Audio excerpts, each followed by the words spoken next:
10 mantan anggota pasukan Cakrabirawa pelaku penculikan Jenderal Nasution dihadapkan ke muka sidang Mahkamah Militer luar biasa.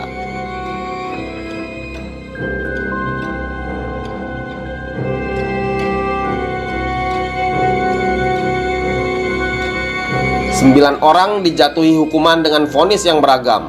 1 orang dibebaskan karena tidak terbukti bersalah. Palu Hakim Ketua memvonis Kopral Hargiono, si penembak Ade Irma Suryani Nasution, dengan hukuman mati. Pratu Idris dan Pratu Sulemi divonis penjara seumur hidup. Pratu Sarju, Pratu Sumarjo, Kopda Sumarno, Pratu Supandi, dan Pratu Sarindi masing-masing dihukum 17 tahun penjara. Pratu Amin Surono dihukum 6 tahun penjara. Sementara Kopda Suharso dibebaskan karena tidak terbukti bersalah.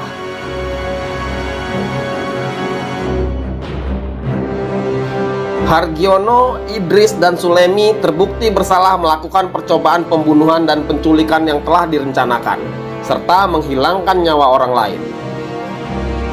Hargiono, Idris, dan Sulemi inilah ketiga orang yang mendobrak paksa kamar Jenderal Nasution pada subuh 1 Oktober 1965 itu.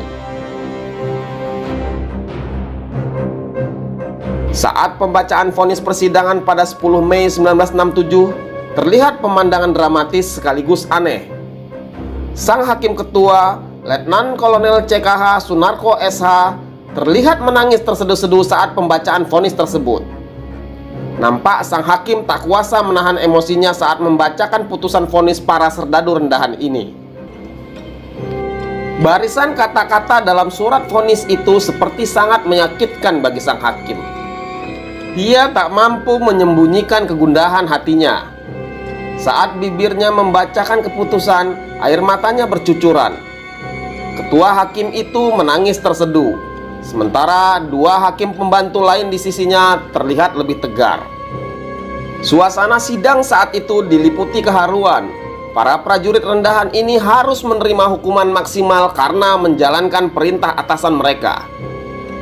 Dalam laporan majalah Selekta yang terbit pada 29 Mei 1967, dalam artikel berjudul "Manusia-Manusia Robot Dihukum", para ex-anggota Cakrabirawa ini umumnya mengakui perbuatan yang dituduhkan pada mereka. Namun mereka merasa tak bersalah karena perbuatan itu dilakukan atas perintah atasan. Namun bagaimanapun, mereka tetap harus bertanggung jawab atas perbuatannya, dan pada akhirnya mereka tetap dihukum. Sulemi, salah satu prajurit yang dihukum seumur hidup dan pada akhirnya dibebaskan setelah 15 tahun di penjara, dalam sebuah wawancara menyebut sang hakim menangis karena mengetahui aturan kemiliteran, bahwa bagaimanapun seorang prajurit harus siap menerima perintah dan melaksanakan perintah atasan. Sulemi mengatakan bahwa perintah culik atas Jenderal Nasution itu berasal dari Letkol Untung, Komandan Batalion Kawal Kehormatan Cakrabirawa. Sebagai seorang prajurit, dia punya keyakinan bahwa apapun perintah atasan adalah benar adanya. Dan akhirnya dia harus menebus keyakinannya itu dengan 15 tahun penjara.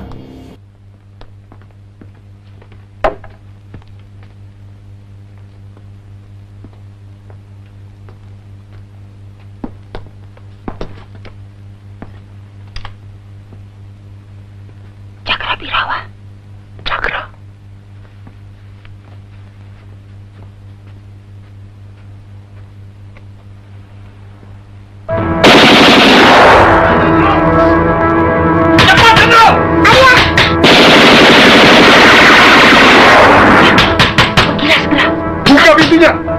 Cepat, Jenderal!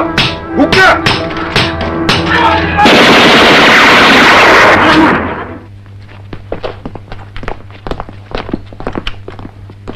Jangan bergerak.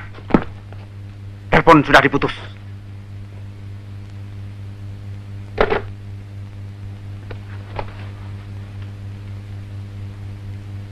Mana Nasution?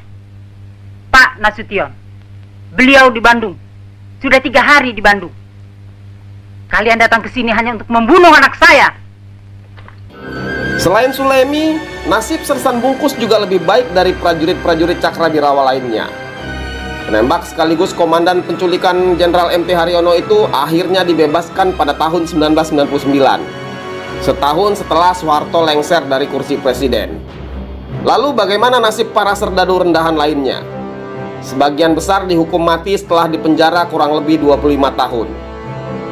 Pada tahun 1988, Serda Giyadi, penembak Jenderal Ahmad Yani, dihukum mati. Selain Giyadi, Sersan Soekarjo, komandan penculik Jenderal Panjaitan, juga dihukum mati di tahun yang sama. Kemudian pada 16 Februari 1990, 4 orang mantan pasukan Cakrabirawa dihadapkan ke depan regu tembak. Mereka adalah Sersan Surono, komandan penculik Brigjen Sutoyo, Sersan Satar, komandan penculik Maijen S. Parman, kemudian Sulaiman, komandan penculik Maijen Suprapto, dan terakhir Rohayan. Sementara Letnan 1 Dul Arif, pemimpin pasukan Pasopati yang memimpin penculikan para jenderal, tak jelas nasibnya. Kabarnya dia ditangani langsung oleh Ali Murtopo, orang kepercayaan Soeharto, dan dia dieksekusi mati juga.